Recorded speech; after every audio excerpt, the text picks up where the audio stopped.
Satanás é chamado em João 8,44 de pai da mentira. Jesus não disse que ele é um mentiroso entre outros. Disse que ele é o pai, a origem, o inventor da mentira. Mas aqui está algo que vai chocar você. O diabo raramente ataca com mentiras óbvias. Ele não chega para um cristão e diz, abandone sua fé ou sirva ao mal. Isso seria ridículo. Seria fácil de detectar e resistir. Qualquer crente minimamente fundamentado identificaria isso imediatamente. Em vez disso, Satanás trabalha com um engano sofisticado, mortal, quase imperceptível. Ele pega verdades e as torce levemente, apenas alguns graus. Ele usa palavras que soam espirituais, termos que parecem bíblicos, frases que carregam uma aura religiosa. Mas por trás dessas palavras há veneno, há desvio, há destruição disfarçada de iluminação. E aqui está o que é mais assustador. Ele está tendo sucesso. Jesus advertiu em Mateus 24:24 que surgirão falsos cristos e falsos profetas, operando grandes sinais e prodígios para enganar, se possível, os próprios eleitos. Leia essa parte de novo. Se possível, até os escolhidos serão enganados. Isso significa que o engano será tão sofisticado, tão sutil, tão religiosamente correto na aparência, que até mesmo crentes verdadeiros, nascidos de novo, cheios do Espírito, correm perigo real de serem desviados. Uma das armas mais eficazes de Satanás hoje são palavras. Não xingamentos óbvios, não blasfêmias claras, mas palavras que parecem inofensivas, progressistas, amorosas, libertadoras. Palavras que você provavelmente já disse. Palavras que estão sendo repetidas em igrejas, em grupos de oração, em conversas entre irmãos que se amam. Mas essas palavras carregam engano embutido. Elas parecem luz, mas geram escuridão. Parecem fé, mas produzem dúvida. Parecem liberdade, mas criam prisão. 2 Coríntios 11:14 revela a estratégia dele. O próprio Satanás se transforma em anjo de luz. Ele não vem com chifres, tridente e uma placa dizendo, sou o diabo. Ele vem disfarçado de revelação espiritual profunda, de liberdade iluminada, de sabedoria elevada, de amor evoluído. E as palavras que ele usa são cuidadosamente escolhidas para soar corretas, compassivas, até santas, enquanto destroem fundamentos por dentro. Nos próximos minutos, você vai descobrir 8 palavras específicas que Satanás está usando neste exato momento, para enganar cristãos ao redor do mundo inteiro. Palavras que talvez você já tenha dito sem perceber o perigo oculto nelas. E mais importante, você vai aprender a identificar o engano, desmascarar a mentira e se proteger com a verdade da palavra de Deus. Prepare-se, porque o que você está prestes a descobrir vai abrir os seus olhos para uma guerra espiritual que está acontecendo através da linguagem. A primeira palavra que Satanás distorceu com maestria é tolerância. Agora, antes de você pensar que isso é sobre ser cruel ou odiar pessoas, escute com atenção. A palavra tolerância originalmente significava algo belo. Respeitar pessoas que são diferentes de você. Conviver pacificamente com aqueles que pensam diferente, creem diferente, vivem diferente. E isso é bíblico. Jesus comia com publicanos e pecadores. Paulo disse em Romanos 12:18, se possível, quanto depender de vós, tende paz com todos os homens. Mas algo aconteceu. A palavra foi sequestrada, redefinida. Hoje, tolerância não significa mais respeitar pessoas diferentes. Significa aceitar todo comportamento como igualmente válido. Significa que você não pode discordar de nada sem ser rotulado como intolerante, preconceituoso, cheio de ódio. E aqui está o engano mortal. Cristãos estão sendo pressionados a chamarem de amor o que a Bíblia chama de pecado. Estão sendo intimidados a ficarem calados sobre verdade porque precisamos ser tolerantes. Estão sendo manipulados a crer que se eles mantiverem convicções bíblicas sobre moralidade, sobre casamento, sobre santidade, eles são intolerantes e, portanto, errados. Mas amar pessoas não é aprovar pecado. Jesus era cheio de amor, mas ele nunca aprovou o pecado. Quando trouxeram a mulher apanhada em adultério em João 8:11, Jesus não a condenou, mas ele também não disse, tá tudo bem, continue assim. Ele disse, vai e não peques mais. Amor com verdade, compaixão com o chamado à santidade. Efésios 5:14 é claro, não sejais cúmplices nas obras infrutíferas das trevas, antes, porém, reprovai-as. Paulo não disse tolere as trevas, disse reprovai. A palavra grega significa expor, trazer à luz, não participar. E Romanos 1,32 vai mais a fundo ainda. Os quais, conhecendo o juízo de Deus, que são dignos de morte os que tais coisas praticam, não somente as fazem, mas também aprovam os que as praticam. Veja a progressão. Primeiro as pessoas praticam, depois aprovam, e quando você aprova, você se torna cúmplice. Tolerância foi distorcida para te fazer cúmplice de coisas que Deus chama de pecado. Então, como você navega isso? Você ama todas as pessoas, porque Deus ama todas as pessoas. João 3,16 não tem exceções. Mas você não aprova todo o comportamento. Você pode amar uma pessoa e discordar das escolhas dela. Você pode tratar alguém com dignidade e respeito, enquanto mantém firme nas verdades bíblicas. A substituição é esta. Em vez de precisamos ser tolerantes com tudo, você declara: eu amo todas as pessoas como Cristo amou, mas meu amor não significa aprovação de pecado. Verdadeiro amor quer o melhor para as pessoas, e o melhor é sempre santidade e liberdade, em Cristo. Satanás usa tolerância para silenciar a verdade. Não caia nessa armadilha. A segunda palavra sequestrada é liberdade. E essa é particularmente perigosa, porque a Bíblia fala muito sobre liberdade. Gálatas 5:1 diz: para a liberdade foi que Cristo nos libertou. 2 Coríntios 3,17: onde está o Espírito do Senhor, aí há liberdade. Então, liberdade é bíblica, certo? Sim, mas a liberdade que Satanás está vendendo é uma falsificação mortal. A liberdade do mundo significa a ausência de qualquer padrão moral. Você é livre para fazer o que quiser, siga seu coração. Não deixe ninguém te julgar, viva a sua verdade. Soa libertador, não é? Soa empoderador, mas é escravidão disfarçada de liberdade. Jesus definiu verdadeira liberdade em João 8:31-32. Se vós permanecerdes na minha palavra, verdadeiramente sois meus discípulos, e conhecereis a verdade, e a verdade vos libertará. E então no versículo 34 ele vai mais fundo. Em verdade vos digo, que todo aquele que comete pecado é escravo do pecado. Observe o contraste. Verdadeira liberdade vem de conhecer a verdade e permanecer na palavra. Falsa liberdade leva à escravidão do pecado. Quando Satanás diz, seja livre, faça o que quiser, ele está realmente dizendo, torne-se escravo dos seus desejos, dos seus impulsos, da sua carne. E aqui está a grande mentira. Ele chama isso de liberdade porque no começo parece liberdade. Não ter regras, não ter limites, fazer o que você quer quando quer, parece incrível. Mas Provérbios 14:12 adverte, há um caminho que ao homem parece direito, mas o fim dele são os caminhos da morte. Paulo enfrentou esse engano em sua época. 1 Coríntios 6:12. Todas as coisas me são lícitas, mas nem todas as coisas convêm. Todas as coisas me são lícitas, mas eu não me deixarei dominar por nenhuma. Paulo está dizendo, sim, tecnicamente posso fazer muitas coisas, mas nem tudo é bom para mim. E eu não vou me tornar escravo de nada. Gálatas 5:13 é ainda mais direto. Porque vós, irmãos, fostes chamados à liberdade, mas não useis da liberdade para dar ocasião à carne. Antes, pelo amor, servi-vos uns aos outros.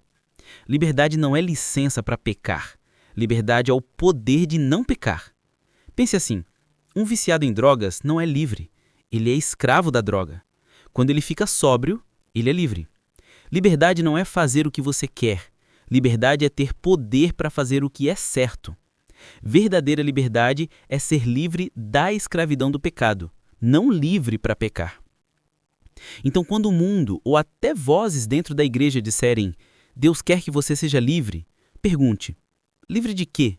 Se a resposta é livre de padrões morais, livre de santidade, livre de obediência, isso não é liberdade bíblica, isso é engano. A substituição é eu sou livre em Cristo, livre do poder do pecado, livre da condenação, livre para viver em santidade. Minha liberdade não é fazer o que eu quero, mas ter poder para fazer o que Deus quer. Seja autêntico, seja você mesmo, viva sua verdade. Essas frases estão em todo lugar hoje e, superficialmente, parecem positivas. Quem quer ser falso? Quem quer fingir ser algo que não é? Mas Satanás pegou o conceito de autenticidade e o torceu em algo mortal.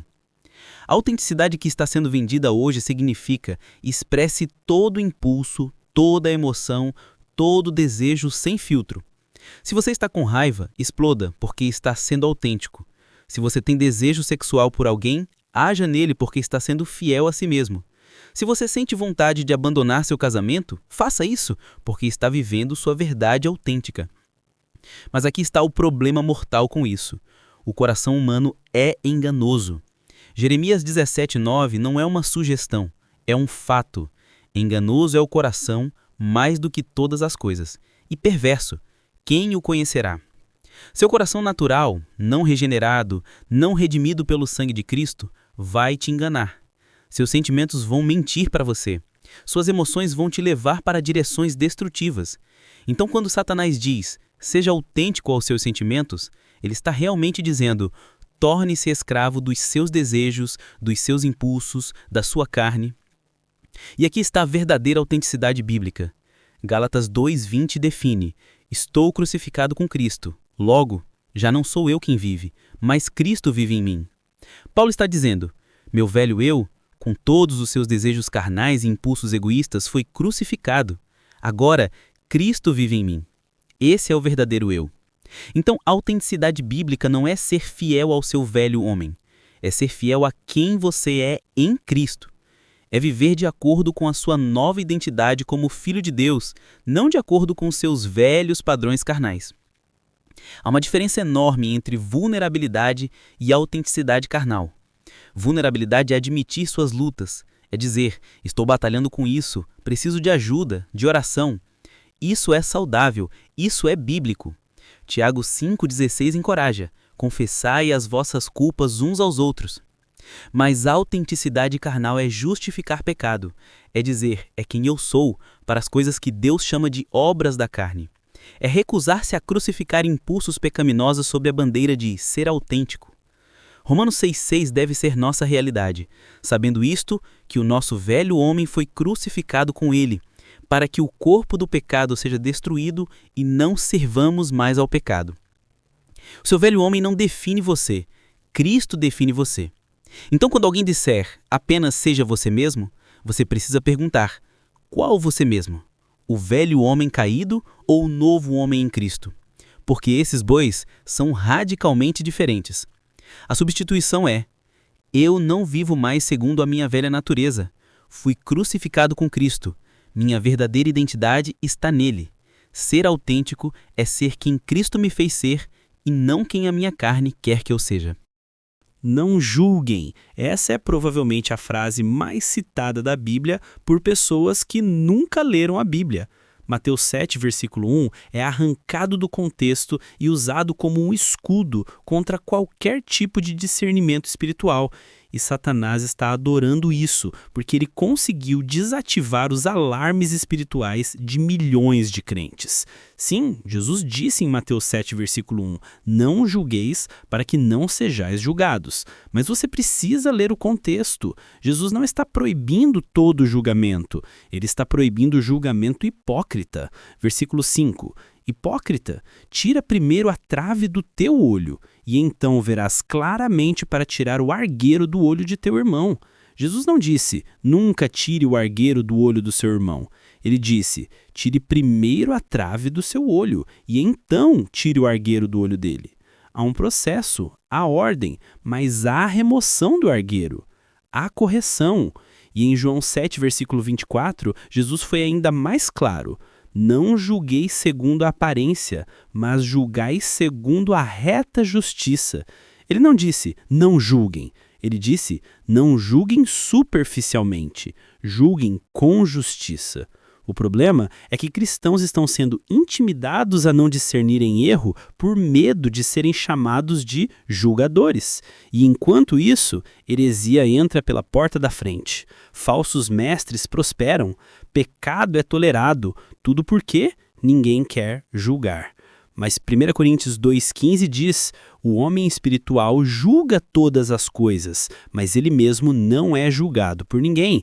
A palavra grega para julga aqui é anacrino, que significa examinar, discernir, avaliar. o crente espiritual tem responsabilidade de avaliar tudo à luz da palavra. 1 Tessalonicenses 5, 21 e 22 ordena: examinai tudo, retende o bem, abstende-vos de toda aparência do mal. Examinar é julgar, avaliar, discernir. Você não pode reter o bem sem identificar o mal. Você não pode se abster do mal sem discernir o que é mal. E 1 João 4,1 é urgente. Amados, não creiais em todo espírito, mas provai se os espíritos são de Deus, porque já muitos falsos profetas se têm levantado no mundo. Provar espíritos é julgar, é avaliar se algo vem de Deus ou não. Satanás usa medo de julgar para desativar seu discernimento. Ele quer que você aceite tudo, questione nada e chame isso de amor. Mas amor sem verdade não é amor, é negligência. Então, qual é a diferença entre julgamento condenatório e julgamento justo? Julgamento condenatório é quando você se coloca como superior, como se você não precisasse de graça. É hipócrita, é orgulhoso. Julgamento justo é quando você avalia ensinamentos, comportamentos, frutos à luz da palavra de Deus, não da sua opinião. A substituição é: eu não julgo pessoas com condenação, mas avalio tudo à luz da palavra de Deus. Eu tenho responsabilidade bíblica de discernir verdade de erro, luz de trevas. Isso não é julgamento hipócrita, é obediência ao mandamento de examinar tudo. A quinta palavra distorcida é experiência. E essa é particularmente perigosa na igreja hoje porque experiências espirituais são reais. Paulo foi arrebatado ao terceiro céu. João teve a revelação do Apocalipse. Experiências com Deus são bíblicas e maravilhosas. Mas Satanás pegou isso e criou um engano sutil, colocar experiências pessoais acima da palavra de Deus. Minha experiência me diz, se tornou a autoridade maior que a Bíblia diz. E quando experiência se torna a autoridade final, você está em terreno perigosíssimo. Aqui está o problema. Experiências podem ser verdadeiras, mas a sua interpretação delas pode estar completamente errada. Você pode ter uma experiência espiritual real, mas se você a interpreta através de lentes carnais ou doutrinas falsas, você chega a conclusões erradas. Jeremias 17:9 já vimos: enganovo é o coração. Provérbios 28, 26 adiciona: o que confia no seu próprio coração é insensato. Sua experiência é filtrada através do seu coração, e se seu coração está enganado, sua interpretação estará enganada. É por isso que 1 João 4,1 ordena: amados, não creiais em todo espírito, mas provai se os espíritos são de Deus, porque já muitos falsos profetas se têm levantado no mundo. Provar espíritos é julgar, é avaliar se algo vem de Deus ou não. Satanás usa medo de julgar para desativar seu discernimento. Ele quer que você aceite tudo, questione nada e chame isso de amor. Mas amor sem verdade não é amor, é negligência. Então, qual é a diferença entre julgamento condenatório e julgamento justo? Julgamento condenatório é quando você se coloca como superior, como se você não precisasse de graça. É hipócrita, é orgulhoso. Julgamento justo é quando você avalia ensinamentos, comportamentos, frutos à luz da palavra de Deus, não da sua opinião. A substituição é: eu não julgo pessoas com condenação, mas avalio tudo à luz da palavra de Deus. Eu tenho responsabilidade bíblica de discernir verdade de erro, luz de trevas. Isso não é julgamento hipócrita, é obediência ao mandamento de examinar tudo. A quinta palavra distorcida é experiência. E essa é particularmente perigosa na igreja hoje porque experiências espirituais são reais. Paulo foi arrebatado ao terceiro céu. João teve a revelação do Apocalipse. Experiências com Deus são bíblicas e maravilhosas, mas Satanás pegou isso e criou um engano sutil, colocar experiências pessoais acima da palavra de Deus. Minha experiência me diz, se tornou a autoridade maior que a Bíblia diz. E quando experiência se torna a autoridade final, você está em terreno perigosíssimo. Aqui está o problema. Experiências podem ser verdadeiras, mas a sua interpretação delas pode estar completamente errada. Você pode ter uma experiência espiritual real, Mas se você interpreta através de lentes carnais ou doutrinas falsas, você chega a conclusões erradas. Jeremias 17:9 já vimos. Enganoso é o coração. Provérbios 28:26 adiciona. O que confia no seu próprio coração é insensato. Sua experiência é filtrada através do seu coração. E se seu coração está enganado, sua interpretação estará enganada. É por isso que 1 João 4:1 ordena: Amados, não creiais em todo espírito, mas provai se os espíritos são de Deus, porque já muitos falsos profetas se têm levantado no mundo. Provar espíritos é julgar, é avaliar se algo vem de Deus ou não. Satanás usa medo de julgar para desativar seu discernimento. Ele quer que você aceite tudo, questione nada e chame isso de amor. Mas amor sem verdade não é amor, é negligência. Então, a substituição é: eu valorizo experiências com Deus, mas elas devem sempre ser testadas pela palavra. A Bíblia é a minha autoridade final. Se minha experiência contradiz a Escritura, é a minha experiência que está errada, não a palavra de Deus. Inclusão é a palavra da moda. E, novamente, o conceito original tem valor. Jesus comeu com pecadores. Ele tocou leprosos. Ele conversou com a mulher samaritana. Ele incluiu os marginalizados. Isso é lindo e bíblico. Mas inclusão foi distorcida para significar ausência de qualquer padrão ou chamado ao arrependimento. A igreja está sendo pressionada a incluir, sem verdade, aceitar sem transformação, abraçar sem mudança. Mas Jesus era inclusivo e exigente. Ele recebeu a mulher samaritana, mas expôs seu pecado. Ele salvou a mulher apanhada em adultério, mas ordenou: vai e não peques mais. Ele chamou Mateus, o cobrador de impostos, mas Mateus deixou tudo e o seguiu. Havia inclusão e transformação. A inclusão que Satanás está vendendo diz: venha como está e permaneça como está. Mas Jesus diz: venha como está, mas eu vou te transformar. Há uma diferença gigantesca. Romanos 12:2 ordena: e não vos conformeis com este mundo, mas transformai-vos pela renovação do vosso entendimento. Há um processo de transformação, a mudança esperada, a santificação progressiva. 2 Coríntios 5:17 declara: se alguém está em Cristo, nova criatura é. As coisas velhas já passaram, eis que tudo se fez novo. Quando você vem para Cristo, você não permanece o mesmo. Há renovação, há mudança. A falsa inclusão diz que amar pessoas significa nunca confrontá-las sobre pecado. Mas Provérbios 27:6 diz: fiéis são as feridas feitas pelo amigo. Verdadeiro amor às vezes machuca, porque verdadeiro amor quer o melhor para a pessoa. Hebreus 12:6 explica: porque o Senhor corrige o que ama e açoita qualquer que recebe por filho. Se Deus não te corrige, você não é filho.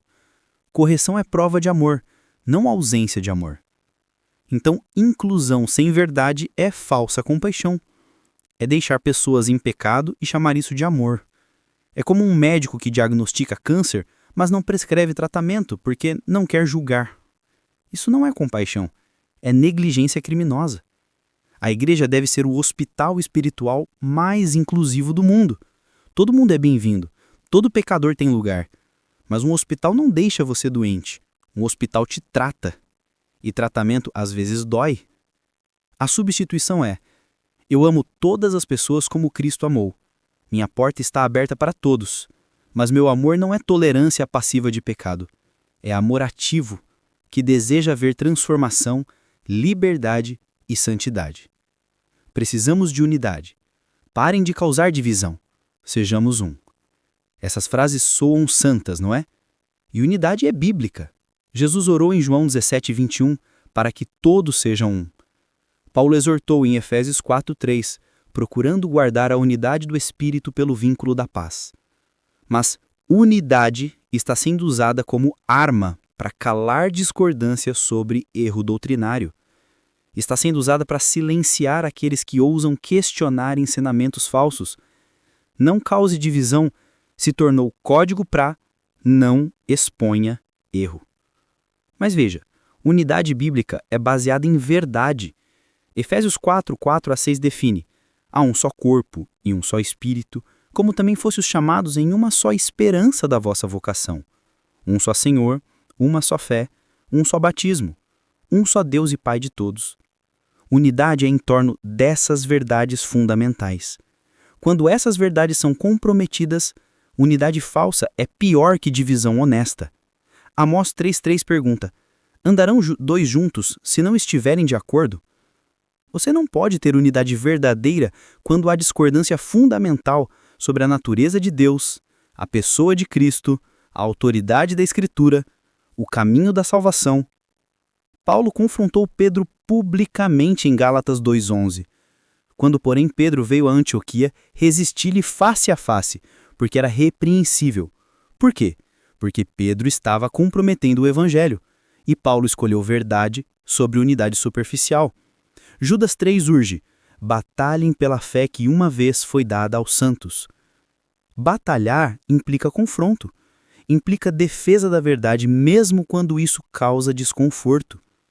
Jesus disse em Mateus 10,34: não cuideis que vim trazer paz à terra. Não vim trazer paz, mas espada. Ele estava dizendo que a verdade às vezes divide. E essa divisão é necessária quando a alternativa é unidade em torno de erro. Satanás quer unidade sem verdade, porque isso neutraliza a igreja. Ele quer paz, que na verdade é silêncio sobre erro. Ele quer harmonia, que na verdade é covardia doutrinária. Mas 2 Coríntios 4,2 ordena: prega a palavra, insta a tempo e fora de tempo, repreenda, exorte, com toda a longanimidade e doutrina. Porque virá tempo em que não suportarão a sã doutrina. Esse tempo chegou, e a resposta não é calar, é pregar mais alto. A substituição é: eu valorizo unidade verdadeira, que é unidade baseada em verdade bíblica, mas não vou sacrificar verdade no altar de falsa paz. Unidade sem verdade é cumplicidade com o erro. A última palavra, e talvez a mais perigosamente distorcida de todas, é graça. Graça é o coração do Evangelho. Efésios 2,8: porque pela graça sois salvos por meio da fé. Sem graça não há salvação. Sem graça não há esperança. Mas graça está sendo distorcida em algo que Paulo chamaria de licença para pecar. Estamos sob graça, não sob lei, se tornou desculpa para continuar em pecado. Deus me ama do jeito que eu sou, se tornou razão para nunca mudar. Mas Paulo destruiu essa distorção em Romanos 6:1-2. Permaneceremos no pecado para que a graça seja mais abundante? De modo nenhum. Nós que estamos mortos para o pecado, como viveremos ainda nele? Observe a indignação de Paulo. A ideia de usar graça como desculpa para pecar é abominável para ele. É perverter completamente o que graça significa. Tito 2:11-12 define graça verdadeira, porque a graça de Deus se há manifestado, trazendo salvação a todos os homens, ensinando-nos que, renunciando à impiedade e às concupiscências mundanas, vivamos neste presente século sóbria, justa e piamente. Veja isso, graça ensina. Graça não apenas perdoa, ela transforma. Graça não apenas cobre pecado, ela te capacita a vencer pecado. Graça não é permissão para pecar, graça é poder para não pecar. Dietrich Bonhoeffer chamou isso de graça barata versus graça cara.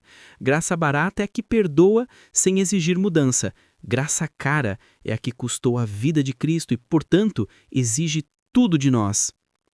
1 Pedro 1:15-16 comanda: mas como é santo aquele que vos chamou, sede vós também santos em toda a vossa maneira de viver, porquanto escrito está: sede santos, porque eu sou santo. Graça não anula o chamado à santidade, graça possibilita a santidade. Hebreus 12:14 é claro: segui a paz com todos e a santificação, sem a qual ninguém verá o Senhor. Santificação não é opcional, não é para supercristãos. É o processo normal de todo verdadeiro crente. Quando Satanás sussurra, você está sob graça, pode fazer isso, ele está mentindo. Romanos 6,14 diz: o pecado não terá domínio sobre vós, pois não estáis debaixo da lei, mas debaixo da graça. Graça quebra o domínio do pecado, não dá permissão para ele. A substituição é: eu sou salvo pela graça, não por obras, mas essa graça que me salvou também me transforma. Graça não é licença para pecar, é poder para viver em santidade. Eu não abuso da graça de Deus, vivendo em pecado deliberado. Agora você conhece as 8 palavras: tolerância, liberdade, autenticidade, julgamento, experiência, inclusão, unidade, graça. 8 palavras que soam espirituais, mas carregam engano quando distorcidas. 8 armas que Satanás está usando para desviar cristãos da verdade. Mas conhecimento traz responsabilidade.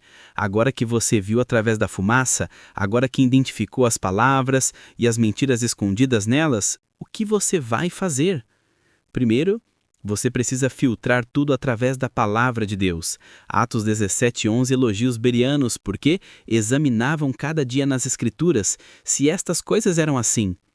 Não aceite nada apenas porque soa espiritual. Teste tudo pela palavra. Segundo, tenha coragem para defender a verdade, mesmo quando isso te fizer impopular. 2 Timóteo 4:3-4 profetizou: porque virá tempo em que não suportarão a sã doutrina, mas, tendo comichão nos ouvidos, amontoarão para si doutores conforme as suas próprias concupiscências e desviarão os ouvidos da verdade. Esse tempo chegou. Seja voz de verdade. Terceiro, não tenha medo de parecer antiquado, radical, intolerante aos olhos do mundo. Jesus advertiu em João 15:18: se o mundo vos odeia, sabei que, primeiro do que a vós, me odiou a mim. Ser odiado pelo mundo por causa da verdade é distintivo de honra. Quarto, ame pessoas genuinamente enquanto mantém firme na verdade. Isso não é contraditório. Jesus fez isso exatamente. Efésios 4:15 encoraja: antes, seguindo a verdade em amor, cresçamos em tudo naquele que é a cabeça, Cristo. Verdade e amor, não um ou outro. Quinto, ore por discernimento. Tiago 1:5 promete: se algum de vós tem falta de sabedoria, peça a Deus, que a todos dá liberalmente e não a lança em rosto. Você precisa de sabedoria sobrenatural para navegar esses tempos de engano. A guerra é real. O engano é sofisticado. Satanás é astuto, mas você não está indefeso. Você tem a palavra de Deus, que Hebreus 4:12 chama de viva e eficaz, mais penetrante do que qualquer espada de 2 gumes. Você tem o Espírito Santo, que João 16:13 promete que guiará você em toda a verdade. Você tem a armadura descrita em Efésios 6. Use-a, vista-a, lute com ela. E acima de tudo, lembre-se, Jesus orou por você em João 17:15. Não peço que os tires do mundo, mas que os guardes do mal. Você está no mundo, mas não é do mundo, e aquele que está em você é maior do que aquele que está no mundo. Então declare agora em voz alta: eu não serei enganado pelas palavras distorcidas do inimigo.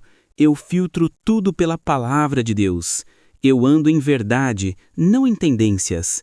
Eu sirvo a Cristo, não a cultura. E eu permaneço firme na fé, não me deixando levar por ventos de doutrina. Se você chegou até aqui, é porque Deus está trabalhando em você. Ele está te equipando, te preparando, te fortalecendo para os dias que vêm. Mas agora você precisa agir. Primeiro, deixe um comentário dizendo: eu escolho verdade acima de tendências. Essa declaração pública sela seu compromisso. Segundo, compartilhe este vídeo. Milhares de cristãos estão sendo enganados neste momento por essas palavras distorcidas. Você pode salvá-los alertando-os. Terceiro, se inscreva no canal e ative o sino, porque a guerra está se intensificando e você precisa estar equipado. Lembre-se, o engano não acontece de uma vez, é gradual, sutil, aparentemente inofensivo. É como 2 Coríntios 11:3 adverte: temo que, assim como a serpente enganou Eva com sua astúcia, assim também sejam de alguma sorte corrompidos os vossos entendimentos e se apartem da simplicidade e da pureza que há em Cristo. A serpente não atacou Eva com uma mentira óbvia, ela enganou Eva com uma meia-verdade sutil. É assim que Deus disse? Ele questionou a palavra, plantou dúvida, e Eva caiu. Não caia nas mesmas armadilhas. Permaneça na palavra. Teste tudo, retenha o bem, abstenha-se do mal e não seja enganado. Que Deus te abençoe com discernimento, te fortaleça com verdade e te use como luz em meio às trevas crescentes. Até o próximo vídeo.